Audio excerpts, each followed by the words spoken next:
اگر یہ عید نہ ہوتی تو عید الفطر بھی نہ ہوتی، یہ عید نہ ہوتی تو عید الاضحیٰ بھی نہ ہوتی، یہ عید نہ ہوتی تو یہ جمعے کا سما بھی نہ ہوتا، یہ عید نہ ہوتی تو یہ کل کائنات بھی نہ ہوتی، یہ عید نہ ہوتی تو رب اپنا رب ہونا ظاہر بھی نہ فرماتا۔ کچھ لوگوں نے اعتراض کیا کہ آپ نے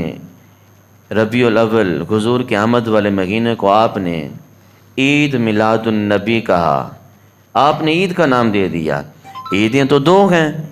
ایک اپنا چھوٹی عید ہے اور دوسری بڑی عید ہے، عید الفطر ہے اور عید الاضحیٰ ہے، یہ دو عیدیں ہیں، یہ تیسری عید کہاں سے آ گئی؟ میں نے کہا یہ عشق والا جواب عشق والے کے دے سکتے ہیں، یہ جواب محبت والے ہی دے سکتے ہیں۔ میں نے کہا عید الفطر ہو یا پھر عید الاضحیٰ ہو، وہ چاہے سنی ہو، چاہے وہ وہابی ہو، چاہے وہ دیوبندی ہو، چاہے وہ کسی بھی فرقے سے تعلق رکھنے والا ہو، وہ عید الفطر کی خوشیاں بھی مناتا ہے، عید الاضحیٰ کی خوشیاں بھی مناتا ہے، لیکن میں قربان جاؤں حضور کے غلاموں پر یہ تیسری خوشی ان کے نصیب میں آئی ہے، نہ وہابی مناتا ہے نہ دیوبندی مناتا ہے، یہ عید میلاد النبی والی خوشی حضور کے عاشق اہل سنت و جماعت ہی مناتے ہیں۔ یہ فرق ہے، یہ تیسری عید ہے۔ اگر یہ عید نہ ہوتی تو عید الفطر بھی نہ ہوتی،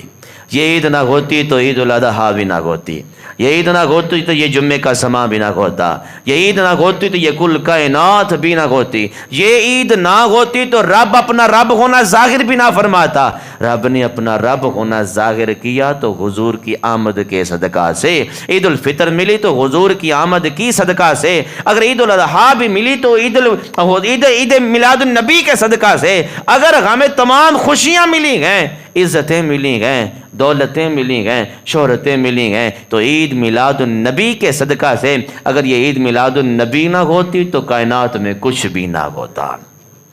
کائنات میں کچھ بھی نہ ہوتا۔ تو حضور کی آمد پر ہمیں خوشیاں منانی چاہیے،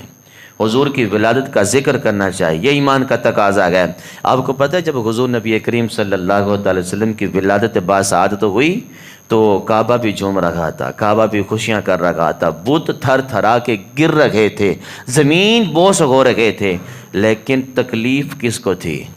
حضور کی آمد پر تکلیف کس کو تھی؟ حضور علیہ السلام کی ولادت باسعادت ہوئی، شیطان جنگل میں تھا، مٹی اٹھا اٹھا کر اپنے چہرے پہ پھینک رہا تھا، مٹی اٹھا اٹھا کر اپنے سر میں ڈال رہا تھا۔ آج میرا سارا منصوبہ فیل ہو گیا ہے، جو میں گمراہ کرنا چاہتا تھا لوگوں کو، آج وہ میری گمراہی والا جو فیصلہ تھا وہ ختم ہو گیا ہے، کیونکہ آج رحمت للعالمین تشریف لے آئے گئے، آج رحمت للعالمین تشریف لے آئے ہیں۔ یعنی اتنی تکلیف تھی شیطان کو حضور کی ولادت پر کہ حضور تشریف لے آئے، اگر حضور نہ ہوتے تو میں سبھی کو گمراہ کر دیتا۔ اب اس کو بھی یقین ہو گیا حضور تشریف لائے گئے تو اب میں کسی کو گمراہ نہیں کر سکتا۔ جس کے دل میں حضور کا پیار ہے، جس کے دل میں حضور کا عشق ہے، جس کے دل میں حضور کی محبت، حضور کا عشق اور مودت موجود ہے، جو دل سے حضور سے پیار کرتا ہے، حضور سے نسبت قائم رکھے ہوئے ہے، اس پر تو میرا وار بالکل نہیں چلے گا۔ ہاں جو حضور سے جدا ہو گیا وہ تو پھر سبھی سے جدا گئے نا۔